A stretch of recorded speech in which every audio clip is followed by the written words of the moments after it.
Good evening, everybody. Welcome to the show. Around the Nation right here. Jeff Waldorf here with you today on this Tuesday. So yesterday we had some technical issues in the fact that we had a complete power outage for several hours. Awesome that it happened just during my stream. That was fantastic. It's weird because, and I'm not going to get too conspiratorial here, but it just happened in like a 3-4 block radius of my town, or of where I live. That was kind of weird looking at the map, wow. Okay then. So I spent most of the time sitting in a coffee shop using their Wi-Fi. So that was also fun. So hey, what we're gonna do is we're gonna basically pick up where we left off yesterday. We do have a fun story here.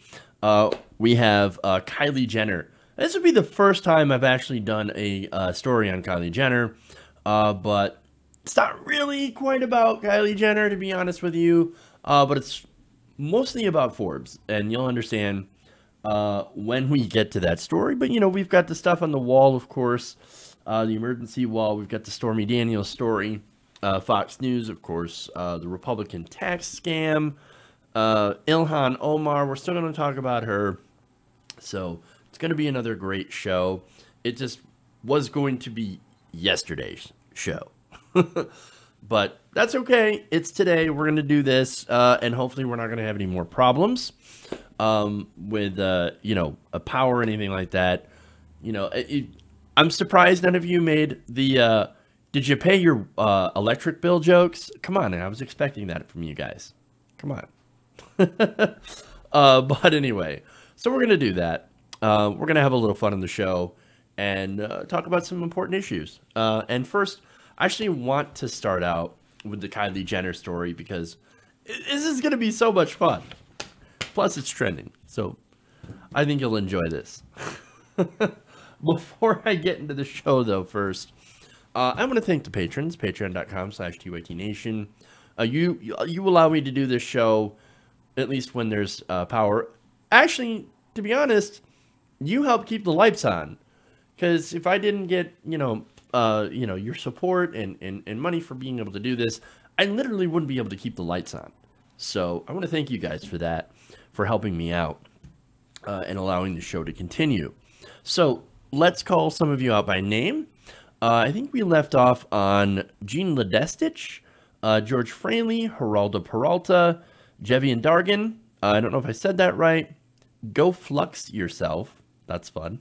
Graham Smithwick, Grant Keeling, and Green Squad Leader.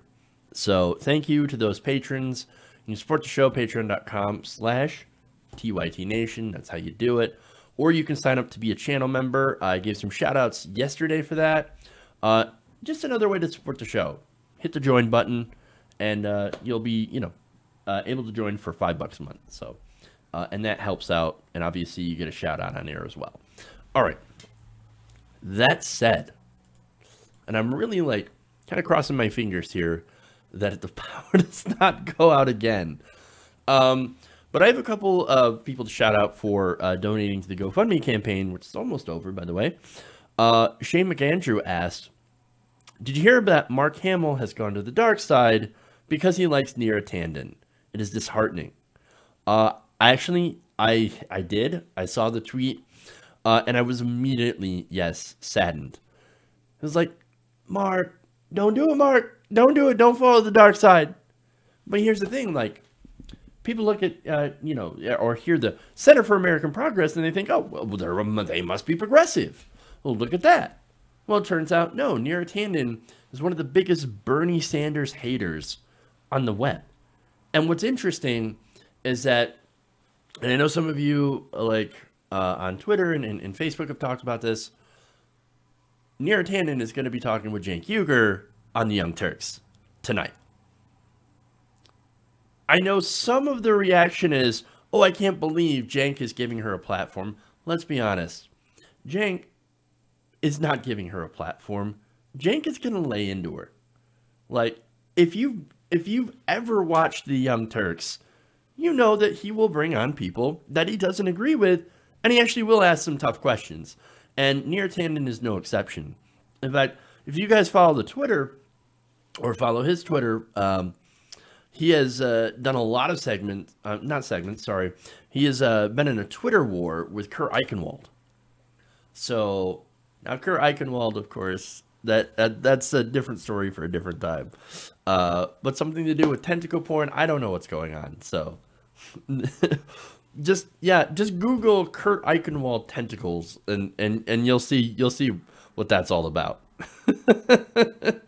But anyway, so that should be very interesting, guys. Don't worry, he's not going to promote Near Tandon. That's a ridiculous idea. No, that's not going to happen. They had on people like Joe Manchin, and that wasn't a platform for them. He asked Joe Manchin very difficult questions, very tough questions, and I think that's great. We should be able to do that. We should be able to have other people with different points of view on the show, and to be able to actually ask hard questions, because that's what you're supposed to do. So anyway, that should be fun. I look forward to that. So yeah. Okay. Anyway, enough about that. Let's get into some stories, huh? We'll start out with some fun. We'll start out with Kylie Jenner. So, oh boy. All right. And that should do.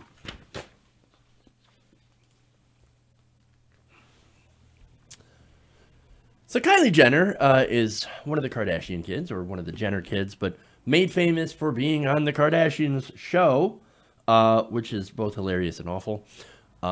Just the fact that she is a famous person, just for that. But now she has been featured in an article of Forbes that proclaims that she is now the youngest self-made billionaire in the world. Now, this is Forbes. The 21-year-old Jenner's net worth recently topped $1 billion, a milestone she reached at a younger age than even Facebook CEO Mark Zuckerberg, who hit $1 billion at the age of 23. So, obviously, there's a lot of people who are very critical of this. I am as well. And there's a basis for this criticism. Jenner was raised in a family with a net worth of hundreds of millions of dollars, if not more. And that family helped her establish and invest in her business. You know, what's funny is that she was worth $5 million already before her business even started. Sounds familiar. There was somebody named Donald J. Trump, who was also incredibly rich at a very, very young age, despite not doing anything. Now, of course, as they mentioned, she was on one of the most popular reality television shows in the country, which in itself is super, super sad. I mean, look, I've seen it before. My wife has watched it. I know. And it's like, why are you watching this garbage? It's garbage. It's garbage. Because, and the reason is, it's not because they're terrible people. It's because it's all fake. It's reality TV culture is literally poisoning the country. It's horrible. But anyway, look, as far as her being incredibly wealthy, the first supposed self-made billionaire, for all the crap that we give Zuckerberg, he didn't have any of the advantages that she had. So if you want to say he's self-made, then I think that's a little bit more fair. But to be honest, no one really is self-made. There's always external factors and things like, I don't know, having an education, having infrastructure, not living in a war zone, having a stable government, having resources, and things like that. They tend to forget about all the other external factors that help someone actually make a fortune and actually be wealthy. You don't see a lot of wealthy people in bombed out areas in Syria. I'm just saying. So a lot of that helps. Now, still nonetheless, Forbes says, oh no, she is a self-made billionaire.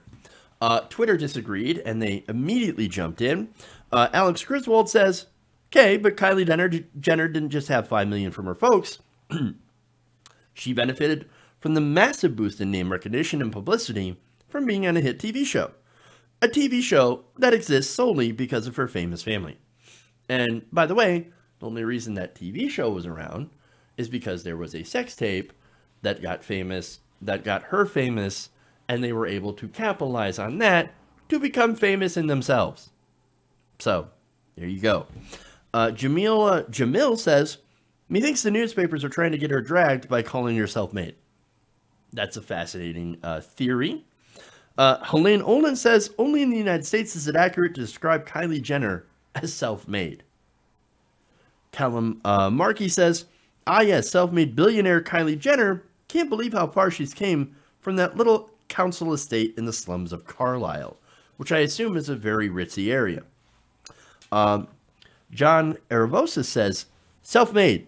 Did she grow up on a farm in the Dust Bowl? That's awesome. Kate Hackett says, ha ha ha, Kylie Jenner's as self-made as a tube of cookie dough is homemade. That's awesome. And finally, my favorite, dictionary.com messaged in and said, haven't we gone over this? Self-made, having succeeded in life unaided. And I want to be clear, it wasn't Kylie Jenner that had a sex tape. It was Kim Kardashian that had the sex tape that got her family famous, just in case there was any ambiguity about that. So yeah, suffice to say, that is not a good reaction. Look, I don't necessarily hate Kylie. And to be honest, a lot of this isn't really directed solely at her. I know it seems like it, but what we're trying to point out is that she cannot be self-made because she had incredible advantages on the outset. And she was able to use those advantages in order to gain even more wealth. Not the definition of self-made. It's actually really, really hard to fail when you have that much of a head start. Or you could just do nothing or fail completely like Donald Trump and still be rich. In fact, they failed upwards. Trump failed upwards, but Kylie Jenner, at least, look, she had her family, or Mother Chris does all the business and stuff, and so she was smart and was able to capitalize, right? And that just shows you that she didn't do it on her own, right? So the sad truth is, by the way, that a lot of billionaires also do it on their own. And when a lot of them get to the top, they tend to kick out the ladder from underneath them. And so I'm not saying Kylie is doing that, but a lot of them do. And a lot of them refuse to give back their dues to society. For example, paying your taxes. Again, not necessarily aiming this at Kylie or the Kardashian family or the Jenner family, but man, you get a lot of billionaires out there. They do not pay their taxes. Look at Bezos. Look at Amazon. They're getting a refund. They paid 0 taxes this year.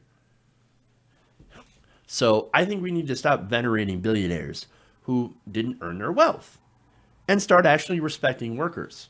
Now, see, that's different, right? Right now, we're like, oh, billionaires are so wonderful, so fantastic. No, they're not. No, they're not. Now, again, they're not horrible people in most cases, but nobody respects the worker. Nobody respects the person going 9 to 5 or, 6 to 3 or 11 to 7, right? Nobody talks about those people who actually generate the wealth that the people at the top, the CEOs and the business executives, extract from the worker. We don't talk about that. And maybe we should. Maybe we should have more of a respect for the worker instead of talking about people like Kylie Jenner. Okay.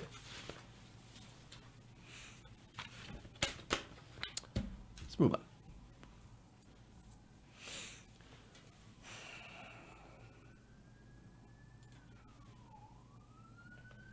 So now we'll start back up from tomorrow, or from yesterday. And we'll finish this out. All right. So President Trump had a nuclear summit with North Korea's Kim Jong-un. Now, unfortunately for everyone involved and the world, it kind of fell apart in spectacular fashion. And you guys know, I actually wanted that to succeed. I actually want to deal with North Korea that would lead to denuclearization, right? That said, we didn't get that deal because Donald Trump walked away from the summit. And in the end, we get nothing. Now, it turns out that, at least according to the Wall Street Journal, that was the intended outcome. They reported that the deal was off before the summit had even took place, and they had cited Secretary of State Mike Pompeo. Pompeo said, oh no, this is basically going to be nothing more than an expensive tea summit because we're not agreeing to anything. Now, let's be honest, that's not a surprise from Mike Pompeo. He doesn't want to deal with North Korea. He is a war hawk. He actually wants a war with North Korea. And look, I wanted Trump to succeed. I wanted to get a good deal that involved, nuclear inspections. I don't know if they would ever allow that. So let's be honest, right? The diplomacy is and the possibility of getting a deal was probably very shaky. But there was at least some sort of a chance. Now, there is no chance. We got nothing. So now, instead of taking responsibility for walking away, Donald Trump decided to do what he always does and blame someone else. In this case, the Democrats. He said, for the Democrats to interview in open hearings a convicted liar and fraudster at the same time as the very important nuclear summit with North Korea is perhaps a new low in American politics and may have contributed to the walk. So, wait a minute. So, this was happening at the same time that the Cohen hearings were happening, right? But those two things had nothing to do with each other. Which makes you wonder, wait a minute, if he sabotaged an incredibly important possibility for peace and to get a nuclear deal with the North Koreans because of the Cohen hearings, number one, he's incredibly short-sighted and stupid. And number two, my God, we've got to get rid of him. Please, 25th Amendment, and let's do it now. Let's do it now. Because seriously, the man is unhinged. And he's still fuming about the Cohen hearings. He's still fuming about the Mueller investigation, which, by the way, his former lawyer, Ty Cobb, came out. And he's like, that investigation, not a witch hunt. It's not a witch hunt. And Mueller's an American hero. Now, look, calling Mueller an American hero, that's a little bit of a stretch for me. He's FBI. He's just literally doing his job the way that he's supposed to. American hero is a way big of a stretch. But anyway, he came out and he said not a witch hunt, but he also said something interesting. He said, even though I think that this is a good investigation, I don't think that there's anything that would be collusion. And I think that's actually a fair thing to talk about because, well, look, is collusion? I've said this before. Is it going to bring down Donald Trump? I don't think so. What's going to bring down Donald Trump is shady dealings. What's going to bring down Donald Trump is money laundering, things like that. I don't think Trump is savvy enough or smart enough to make a deal with the Russians. He's just not. And the other thing is he wants to make sure that credit for him winning goes to him. So the reason that I think that he's so against the idea that the Russians could have influenced the campaign, and they did try, and I don't think that they were super effective in the way that they were doing it, with the memes and things like that. But Trump, the reason he bristles so much, maybe is not because he actively did collusion. Maybe it's the fact that it goes against his ego and says, no, I won on my own. Nobody else helped me. Nothing else helped me. I won because I'm awesome. Just a thought. Now, going back to the tweets here, let's get to the internet, who decided to chime in on this. Eugene Gu, MD, says, the denuclearization of the Korean Peninsula is a hugely important goal that is bigger than Trump and is bigger than some congressional hearing.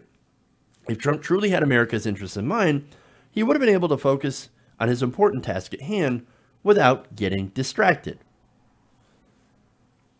Now, look, if we had a normal president, that would make sense. He would actually put the country over and ahead of the politics. Apparently, he did not.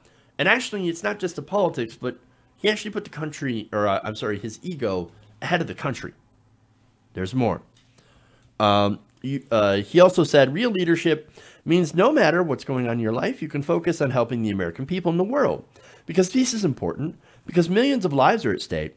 Shifting blame for your failure at Hanoi on a congressional hearing is both cheap and shameful. There's more. Laffy, she's a friend, a personal friend of the show. She says, did Trump watch something Hannity-esque on Fox just now? He's frantic tweeting, blame tweeting, running through his repertoire tweeting, and retweeting fawning tweets. His Twitter binky is getting a workout. Fun times.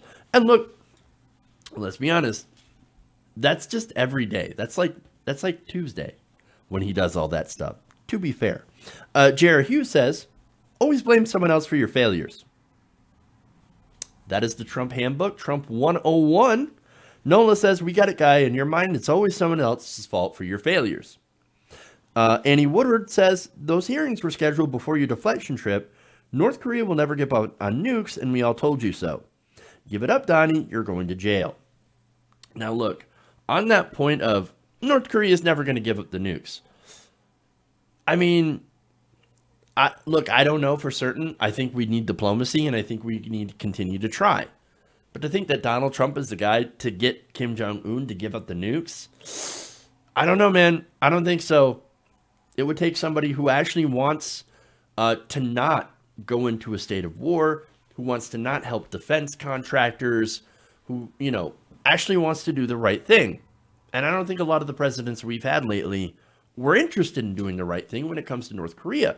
And North Korea certainly was not interested in doing the right thing either. Now, there's more.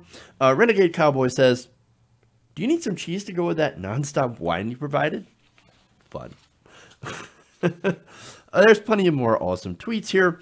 For example, Lady Hawker says, you just admitted that you left Vietnam to get back to the States to put out the Cohen fires. Your dementia is showing. Shame on you. Hashtag the 25th. I'm adding that. Real Donna says, you blew it, big boy. Jason Haber says he was your attorney. I thought you only hired the best people. The greatest people. Now let me add on to that. You think you're a great negotiator? You're not a good negotiator. You are neither. You neither hire the best people, nor are you a great negotiator. And I'll also add in, you're not a very stable genius. He is mentally unstable. I mean, again, he walks away from the summit over Cohen, and it's the Democrats' fault. No, the guy's a pathological liar and a con man. And look, we got to get him out. I mean, we got to get him out of here. And look, one more thing too, that's interesting. So when we talk about like North Korea giving up nuclear weapons and it not happening, there is a good point to be made that if you look at what happened in Libya during the Obama administration, that they had given up their nuclear weapons, and then later on, Gaddafi was killed in the streets with a bayonet up his butt. So that's kind of what happens. And so, look, if you want to make that point of that's why Kim Jong-un wouldn't want to give up his nuclear weapons, I think that's a really good point. And look, I had really hoped that we could get something like the Iran deal, right? But with American foreign policy as it is, I can understand why other countries wouldn't trust us as well. So you want to bring up that point? That's an excellent point. But nonetheless, it just kind of shows you then, with that in mind, that these nuclear talks were kind of doomed from the outset. And Trump walking away certainly didn't help the idea, the situation. Okay. Moving on.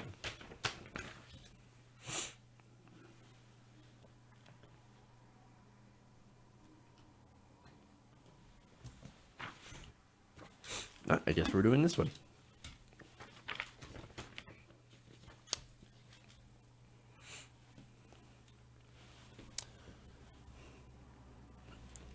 Now, President Trump is facing a possible revolt among Senate Republicans over his decision to declare a national emergency at the southern border. Now, this is Politico, and they point out, that the emergency would take money from the military and disaster relief in order to build a section of the wall. And that is not going over well with Senate Republicans. Now, one Senate Republican in particular is Rand Paul. Now, Rand Paul has the ability to be on the right side of the issue at least 1% of the time, which is far more than most Republicans in the Senate. Now, Paul says, I'm going to vote against this. I don't agree with declaring a national emergency on the border because basically I don't want to spend any more money, right?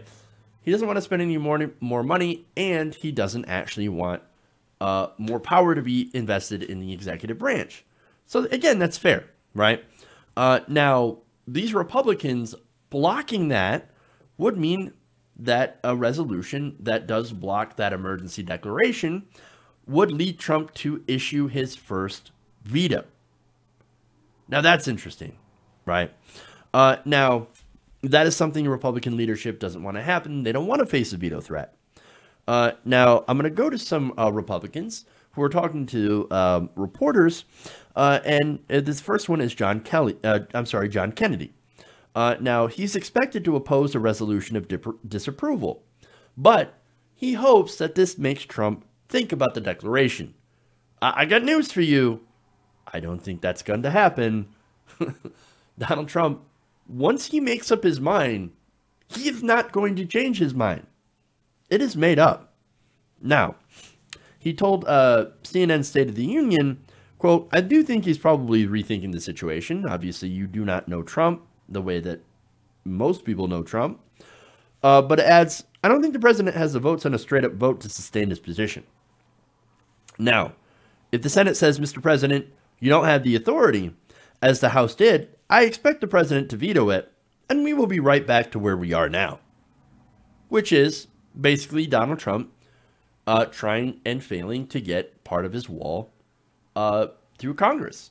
And the House has shown that they are not willing to do that. And I think that's great. Now, Senator Lamar Alexander also weighed in here. He actually publicly urged Trump to back down and called on the president to reverse the emergency declaration and instead use the transfer authorities that are already granted to him to find money for that wall. He said, there is a time for the president's lawyers to take another look and determine whether we can both build the 234 miles of border wall that the president has requested and avoid this dangerous precedent. So, Republicans, they're in a bit of a political bind here, right?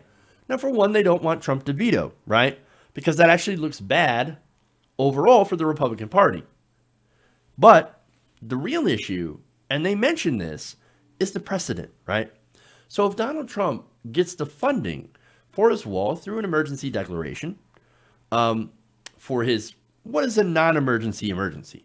And let's be honest, there's no emergency at the border other than, of course, the fact that we have a lot of refugees. We have a lot of refugees and asylum seekers that are being basically deadlocked at the border.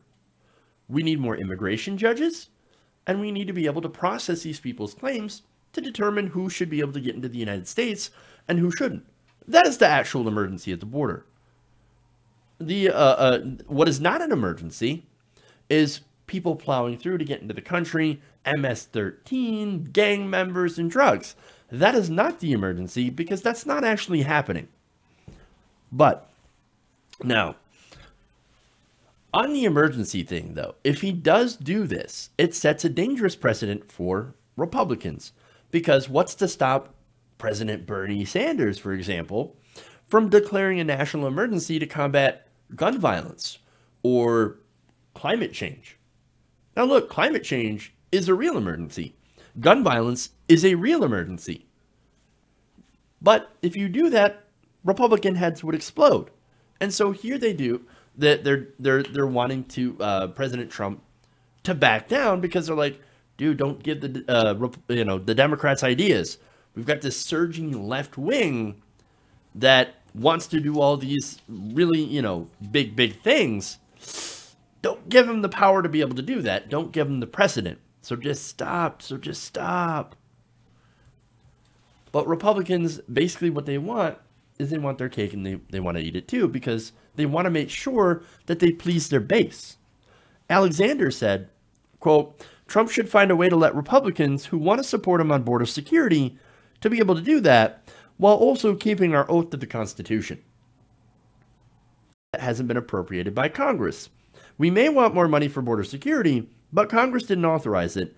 If we take away those checks and balances, it is a dangerous thing.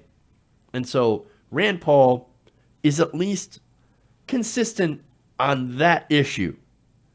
Now, in addition to Paul, you have Suzanne Collins, Lisa Murkowski, and Tom Tillis also saying they will join all 47 members of the Democratic caucus in supporting a resolution that blocks the emergency declaration. So, look, there's about a dozen GOP senators also on the fence. So that could leave open the possibility that they could pick up more Republican votes on the Democratic side. So who knows, right? And they're also privately discussing if they can make changes to the resolution of disapproval. In fact, one of those changes is from Ron Johnson. He said, I want to express support for better borders, better border security. If we can find a way to do that in a resolution, that would be a good thing. And it would also be a good thing for them politically. So what's funny is they're thinking about 2020 now. And I think they're worried. Why? It's because Donald Trump is deeply unpopular among the American people. Now, he's very, very popular among Republicans. He's the leader that they all want. 93% of Republicans have a favorable opinion of him, which means that the majority of America does not have a favorable opinion and does not agree with the Republicans. So now it's funny, though, that now they're going after executive power. When back during the Bush years, the Republicans and some Democrats as well were okay with giving the president more executive powers in order to do things like wars. And they gave Obama powers as well. So now they're like, reel it back, reel it back, reel it back. Because now you have a madman in charge. And that madman is setting terrible precedent. And they're afraid that he will lose and that the other side will end up with that precedent. So that's the situation. It is interesting. There is a revolt coming, but we'll see if they actually follow through. Because with the Republicans, they are authoritarians, so you never know. All right. So we're going to take a quick break. We'll come back. We get the Stormy Daniels story. Then we're going to go into the tax cuts as well as the Sonic story. That's fun. And then we'll end out with Ilhan Omar. So we'll do that. And we appear to be having some stream issues as well. So just bear with me on that. I have no idea what's going on. But hopefully it will kind of even out. All right, guys. So stay right here. We'll be back in a minute. Around the Nation.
Welcome back to the show. Around the Nation right here. Jeff Waldorf here with you.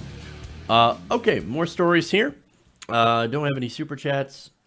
I don't think. No, I'm pretty sure I don't. Always forget to open up that window. Also, before I get to the show, I just want to congratulate one of our viewers for becoming a homeowner. That's awesome. I'm actually also working on being able to get a home for myself as well, and my wife. So we're getting closer. We're almost there. It's an incredibly long, horrible process, which I'm sure a lot of you can attest to, and we've had a few close calls. So, but we are trying, and hopefully we can become homeowners at some point. So, okay. Anyway, let's dive into more stories. There we go. Okay. So the New Yorker with a fascinating report on Fox News on how they killed a story to help Donald Trump. So now, according to the magazine, former FoxNews.com reporter Diana Falzone had obtained proof of their affair, the affair between Donald Trump and Stormy Daniels, and confirmed it with several key sources, including Daniels and her ex-husband. Fascinating. Now, Falzone had also reportedly obtained emails between Daniels' attorney and Trump's former lawyer, Michael Cohen. Michael Cohen, of course, had testified to the House Oversight Committee not too long ago about his handling of the Stormy Daniels payments. Now, one piece of evidence Falzone had is that she had the emails that showed Cohen had proposed to pay cash to Daniels in exchange for a non-disclosure agreement. Now, what does that remind you of? Well, it reminds you of AMI, the company behind the National Enquirer, headed out by former Trump ally David Pecker. They attempted to also do a catch and kill on that same story and on the Karen McDougal story. Now, here we find out the Fox News reporter also had that story. So now that's a big scoop, right? Which happened just weeks before the election. So why didn't it get sent out? Why did nobody talk about that? Why didn't Fox News report it? Well, we all know the answer to that. Turns out, they killed the story.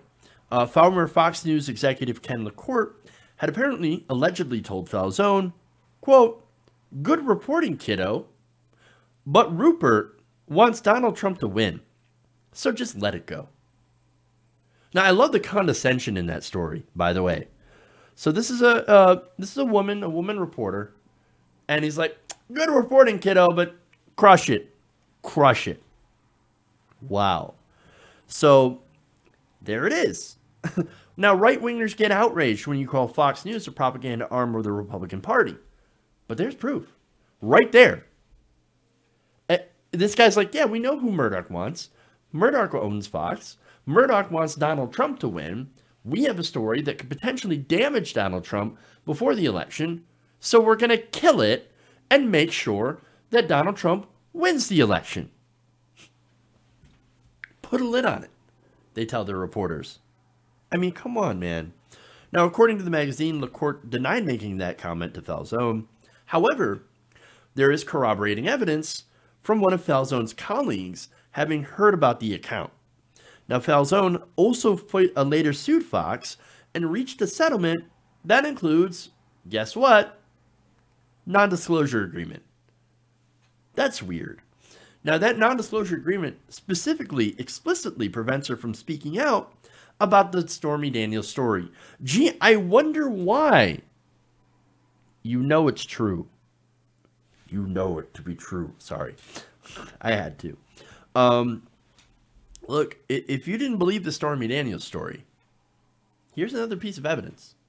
You don't just kill a story and then do an NDA to prevent one of your reporters who actually got the story and got the evidence of the story. You don't kill that if it didn't happen. I mean, come on, dude. This is about as shady and as unethical as you can get. Fox News is not journalism. They are literal propaganda. And they do propaganda for the Republican Party. Look, now there's a difference between having a preference and doing propaganda, of course, right? So now, look, Rupert Murdoch could prefer Donald Trump to win, just like I prefer Bernie Sanders to win, right? But if you think that there was a terrible story that was true that came out about Senator Sanders, you don't think I would report that, honestly? Again, if it's been proven, and if it's a negative story, you have to cover it. And look, you know why? Because we actually do news. We actually talk about news. But Fox News, they're not news, they do propaganda. And they do it on behalf of politicians that they prefer. They are a literal propaganda outlet. It is gross and is unethical. Now on that, can the establishment media finally admit after this what Fox News really is? I mean, look, here on YouTube, we're independent media, right? And so, look, we talk about it all the time. We know what Fox News is. But the Democrats and establishment media, some of them continue to take Fox News seriously. Why? Why? Well, they do it for the most sickening reason. Because they want to work for Fox News. A lot of these anchors, they want to go to Fox News. Or some Fox News anchors want to go from Fox to CNN. They're all interchangeable, right? And when they go to Fox News, they get paid millions of dollars to spew Republican talking points against taxing the rich and doing Medicare for all, or holding billionaires, corporations, and the media accountable. And guess what? They do the same things on CNN. That's why we need independent media. That's why we need it. Because we know, we see who they are, and we are not afraid to call them out, and we're not afraid to deliver real news. Because that's what we need to do. That's what journalism is actually about. Okay. Now, moving on here. More actual news.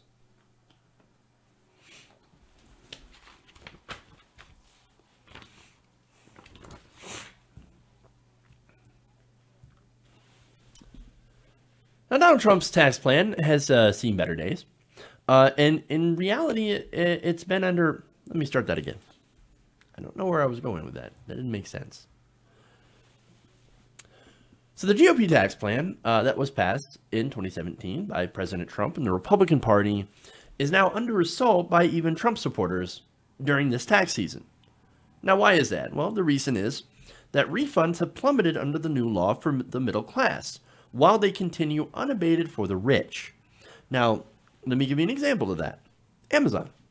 Now, Amazon got $11 billion in profit, and they're expected to get a refund of about $109 million. Insanity. Now, how do they do that? Well, it's because of the loopholes, right? Now, Republicans, whenever they propose cutting taxes for the rich and corporations, say, oh, don't worry. We're going to close the loopholes, lower the rates, and it'll be revenue neutral. Now, that never happens. It never happens. They don't eliminate loopholes for the rich and corporations. But in this case, in order to get it through Congress, through their special reconciliation bill, they did have to eliminate loopholes. They just happened to get rid of yours. Now, according to a report at Huffington Post, based on an audit conducted by the Treasury Inspector General, over 11 million taxpayers lost a total of $323 billion in tax deductions in the first year under President Trump's plan. Now, the deduction wallet, they write, detailed in the government report, centers on cap deductions for state and local taxes, including real estate taxes. So now, formerly, all local taxes could be deducted from federal taxes. Now it's capped at about $10,000. Now, that hurts homeowners in major metropolitan areas, especially in the Northeast and California, where housing tends to be more expensive. Now, turns out, and here's the real kicker, right? That cap was imposed to help pay for giant tax cuts for corporations who saw their tax rates go from 35% to 21%. They stole your deduction. They literally took it out of your pocket so they could give it to the rich. You know what they call that? Reverse Robin Hood. That's the scam. And that's what they did. Now, the same report also noted that tax refunds were down significantly, about 17% for the first 3 weeks of the filing season this year over the same time last year. Now, by the end of the fourth week last year, refunds had ticked up to a total of 1.3% over the same period last year. So, now, it turns out a lot of people filing had no idea that, for one, they were losing these deductions, right, thanks to the tax law, but also they ended up not being able to adjust their withholdings because the IRS did not have time to tell people to adjust those withholdings to make sure that they could compensate for the new tax rates. But that deduction, losing that SALT deduction, the state and local taxes, was engineered to literally punish people in New York and California, Washington, D.C., etc. All these big cities in states with higher taxes. And they use that money to benefit giant corporations. So while people in low tax or no tax states and cities will end up getting a refund, sometimes bigger, sometimes a little smaller, but still a refund.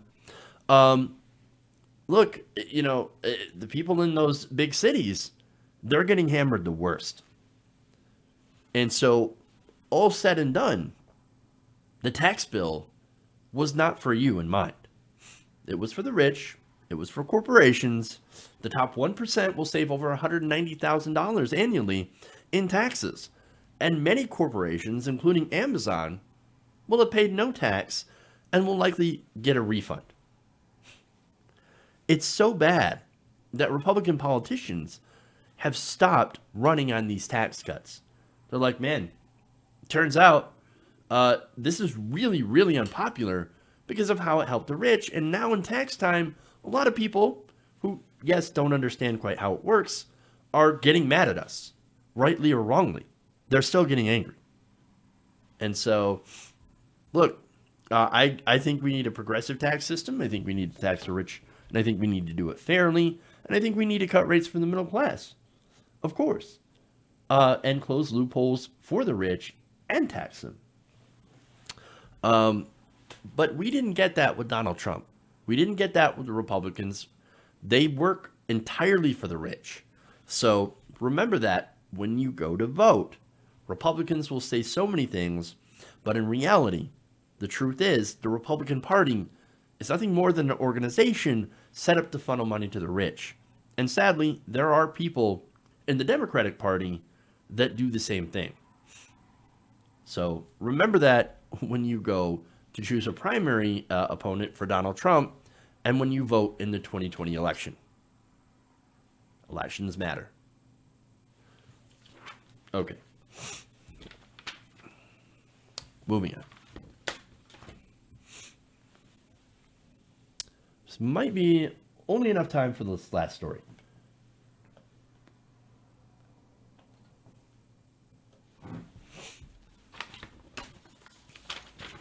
Or not.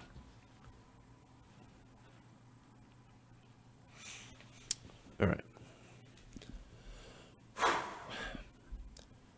The entire staff at 3 different Sonic locations in Ohio suddenly quit over a new wage policy instituted by new owners. Now, they reportedly cut wages from Ohio's $8.55 minimum wage to $4 plus tips.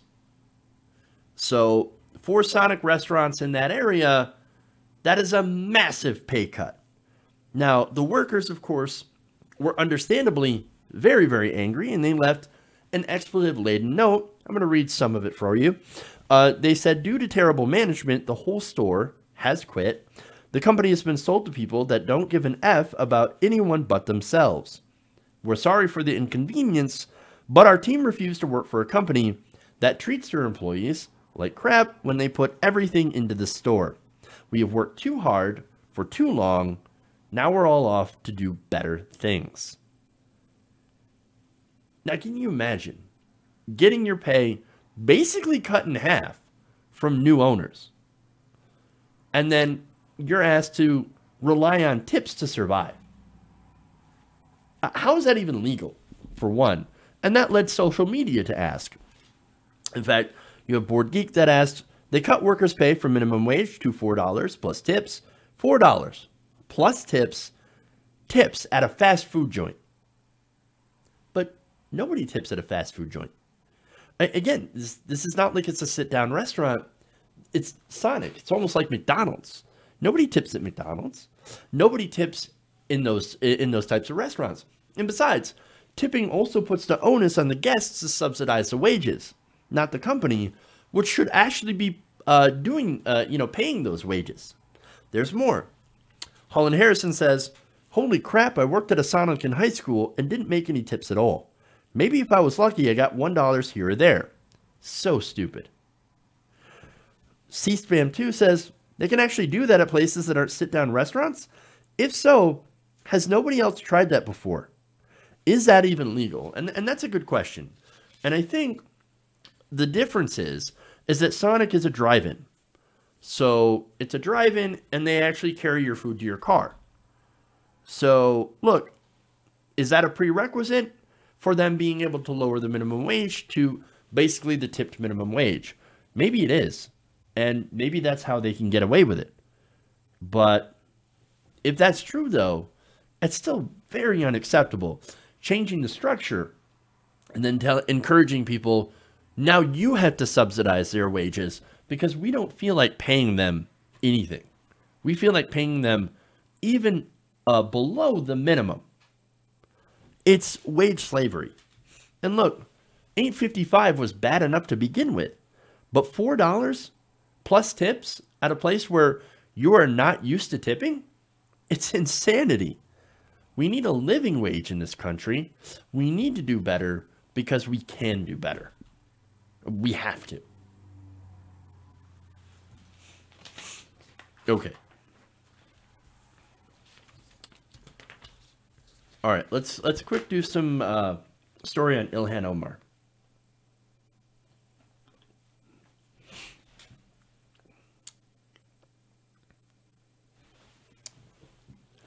So Representative Ilhan Omar is the first Muslim woman in Congress, and she is being smeared by establishment media. So much so that even Congress is voting on a resolution to possibly censure her. Now, this comes in the guise of condemning anti-Semitism. Now, look, you know me. I've talked about anti-Semitism a lot and how it's absolutely disgusting. To go after people, either because of they're Jewish or because of their, the fact that they're Muslim, all those types of horrific attacks, I am 100% against. But when the right wing attacks Ilhan Omar with some of the most vicious smears, they don't go, the Democrats have not rallied to her defense. But when she says something that's actually true, and I'm going to tell you what she said, they go after her and charge her with anti-Semitism.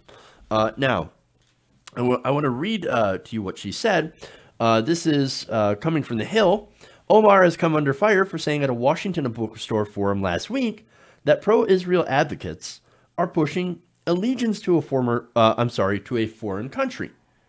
Now, staffs from the offices of Speaker Nancy Pelosi, Majority Leader Steny Hoyer, Foreign Affairs Committee Chairman Eliot Engel, Judiciary Committee Chairman Gerald Nadler, and Representative Ted Deutsch worked on this resolution over the weekend, and it's supposed to be voted on tomorrow, on Wednesday. Now, the senior Democratic aide said the resolution, which was first reported by Politico, was being drafted before the Anti-Defamation League sent a letter on Monday urging Democratic leaders to consider a resolution condemning Omar's remarks for, of course, allegedly being anti-Semitic. But here's the thing. What she said, not anti-Semitic. Is Israel not a foreign country? Do they not have lobbyists? Is AIPAC not a lobbying firm to advance the interests of the Israeli country, of the nation of Israel? I mean, come on. It's exactly what they are. This is no different than a lobbying group from Saudi Arabia or a lobbying group from Ukraine or a lobbying group from any other country. So why not call them what they are? A lobbyist group. I mean, again, that's what they are. Look, but apparently you can't do that, especially if you're Ilhan Omar, because they're from Israel. And you cannot criticize anything related to Israel, even if you disagree with the right-wing government of Israel and their policies in referring, when you're referring to Palestine, right? So this is House Democrats saying, we will not allow you to criticize a lobbying group from a foreign country who does influence our decisions.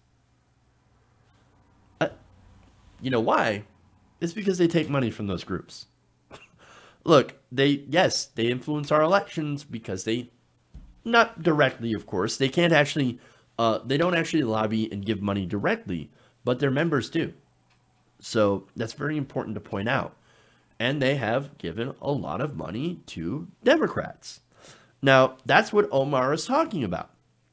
She said, I want to talk about the political influence in this country that says it's okay for people to push for allegiance to a foreign country. Maybe it's not the right way to say it. At worst, it was clumsy, but that's not anti-Semitic. And she should not apologize for it. In fact, she did say, I should not have to be expected to have allegiance to pledge support to a foreign country in order to serve my country in Congress or serve on a committee. I'm told every day that I am anti-American if I am not pro-Israel. I find that to be problematic, and I am not alone. I just happen to be willing to speak up on it and open myself to attacks. Now, again, I got to point out, I'm not in favor of the right-wing government of Israel.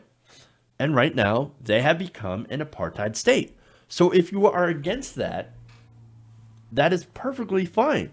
Because what they're doing is that they're oppressing Palestinians. They don't grant Palestinians living in their borders equal rights. So when you call them the only democracy in the Middle East, if they're not giving citizens, Palestinians, within their borders the same rights as Israeli Jews, well, then they're, by definition, not a democracy. And I'm sorry. But look, if you're doing that, then you are, then we have the right to call that out. So, look, normally I would agree with the Anti-Defamation League, but on this one, I do not. Because this isn't about anti-Semitism. This is about foreign governments using their money to influence lawmakers. And so, if you want to call that out, just like she called out Saudi Arabia the same way, then I think that's perfectly fine. And you are right. And there is nothing anti-Semitic about calling it out. And smearing the first Muslim woman in Congress so soon after the right put out a horrible meme about her is too much. Now, in this letter to Pelosi, the leader of the ADL, did at least acknowledge that, and he condemned that. That's Josh Greenblatt. He said, linking Omar by extrapolation other Muslim Americans to the 9/11 attacks is unconscionable and extremely dangerous incitement to violence. However, that offense cannot excuse or rationalize anti-Semitism. If anything, it should remind someone how hurtful such hateful stereotypes can be. But again, look, I give him credit for saying that attack on Omar was terrible. But again, I don't agree that this is anti-Semitism when you call out the role of money in politics. And that's what this is. Look, we need to end all money in politics. We need to get the money out and all lobbying, and that would solve the problem. And look, I understand that anti-Semitic tropes are absolutely a thing and they are used. But I don't agree that Ilhan Omar is somehow the Steve King of the left. That is ridiculous. It is a terrible smear, and it's aimed at a progressive, someone who is actually progressive. Look, the right wing does the most horrible anti-Semitic tropes. They go after George Soros all the time. They try to perpetuate or they don't condemn violence, and a lot of right-wing movements end up leading to actual violence against Jewish people, against synagogues, places of worship, right? But Ilhan Omar's comments are not that. No, what she is she's calling it like it is. And she's making a point overall in the context of money in politics. And we need to have that conversation so we can start getting all money out of politics, so the politicians can serve the people, the American people, and not lobbyists wherever they come from. Okay. So there's that. All right. Please like and share if you haven't already. I know I don't remind people, of course, enough to do that, but please, if you could, that helps out the show. Thank you for tuning in, of course. Thank you for supporting us on Round the Nation here and going through my spotty internet, which seems to be very strange that that's happening. Mechanical stuff going weird over the last couple of days, but hopefully tomorrow will be better. So make sure to tune in right here, Round the Nation. Thank you guys. And remember, change begins with you. Good night, Nation. We'll see you tomorrow on the show.